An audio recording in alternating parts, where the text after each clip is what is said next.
Satellites are Gang-stalking ground zero. methodologies in satellite It is your communications. host, Emmanuel Isaiah Smith, and I want to say a word about communications in gang-stalking methodology. It starts with satellites. There are many countries that have satellites orbiting the Earth in outer space right now as we speak. China, Russia, Japan, the United States, and a number of other countries have satellites in orbit. What is a satellite? It is a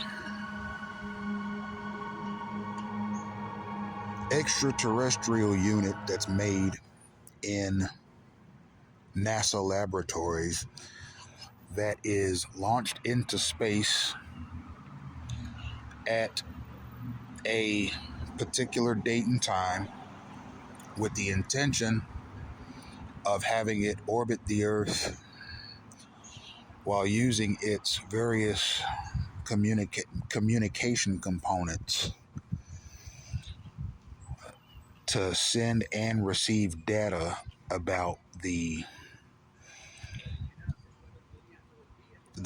space, well, we'll call it the solar system, about our solar system. It sends and receives data about our solar system to receivers at NASA headquarters.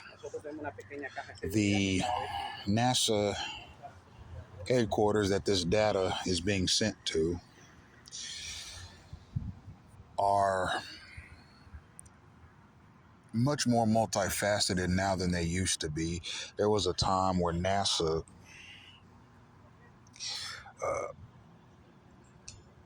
had a space mission, and that space mission was essentially the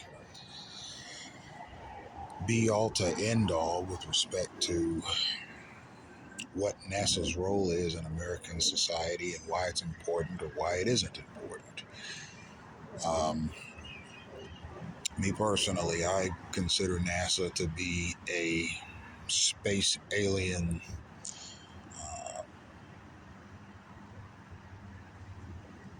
detection unit. They say that they're sending satellites to orbit the Earth so that it can simply know more about our solar system and relay that information back to people on Earth, particularly astronomers, because they can use that information to make society better. But that's not what NASA is about. Everything NASA does with respect to the launching of satellites, with respect to sending remote-controlled cars, well, we'll call them Mars rovers. That's what NASA calls them, Mars rovers. They're basically remote-controlled cars that have cameras on them that they launch into outer space towards Mars. And once these Mars rovers land on Mars, they're remotely controlled from a control panel at NASA headquarters. And they essentially use this panel to drive this remote control car on the Martian surface with a camera attached to the car, so that the unit can gather data about Mars and send it back to NASA. And NASA gets the live recordings that this Mars rover remote controlled unit sends in real time. They get it in real time. They get live real time videos from this remote control car. So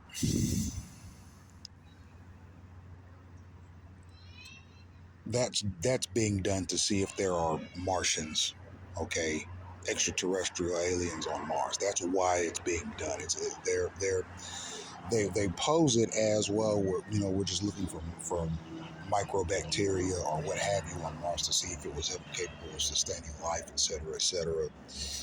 At the end of the day, it's not going to affect us. They've had that remote control unit up there for 15 years now. They haven't found not one piece of bacteria. They haven't found one space alien. They haven't found anything that resembles extraterrestrial life. But the taxpayer is going to keep pumping trillions of dollars into NASA on a yearly basis so that it can continue to do these types of things. To me, it's a waste of money. I don't think space exploration is that important if you want to know the truth. I do see the importance of satellites, however, and these communicative devices are oftentimes used in national security and governmental mechanisms and protocols. Now, keep something in mind. Now, satellite technology is very sophisticated and very expensive. Okay, and the taxpayer is paying for every bit of it. And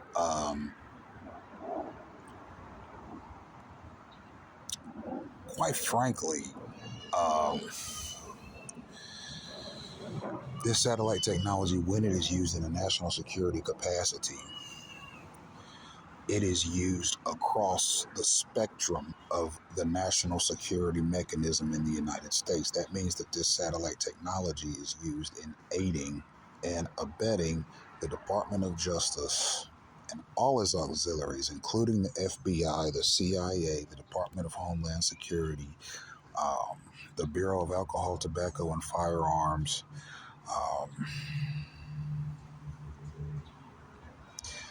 and any other DOJ auxiliary that I missed.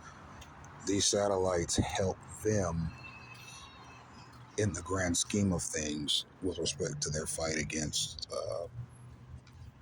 organized crime and or the apprehension, the location, the identification, tracking, and then apprehension of terrorists or terrorist suspects. These are the types of things that satellite technology is used for. Now, it applies to gang stalking in this way. Mind you that a targeted individual has to be tracked 24/7. Okay, in order for this program to work and not implode, the targeted individual's whereabouts have to be known 24 hours a day. And the reason a targeted individual has to be surveilled 24 hours a day is because a lot of the people, at least 50% of the people that a targeted person encounters on a daily basis are gang stalkers and are taking signals, verbal commands, vehicular cues, and other types of communicative devices to find out where the targeted individual is so they can go pester or confront, etc., that person. Excuse me. So, with respect to that, very sophisticated technologies, including NASA technology, including satellite technology, are used in gang stalking campaigns. And they're used with respect to their application in the national security mechanism that exists here in the United States with respect to the apprehension of potentially subversive persons to society. You don't have to be a terrorist to be in a gang, to get put in a gang stalking campaign. Somebody has to have somebody in the federal government's law enforcement mechanism, particularly the intelligence agencies, have to have deemed you at some point to be subversive to society in order for you to be put in a gang stalking campaign. And because I am considered antisocial and subversive to society and so forth, I am in a gang stalking campaign. But I was probably marked as antisocial in my teens, even though I don't have a record in the juvenile justice system. I was basically a student athlete and so forth. More to come.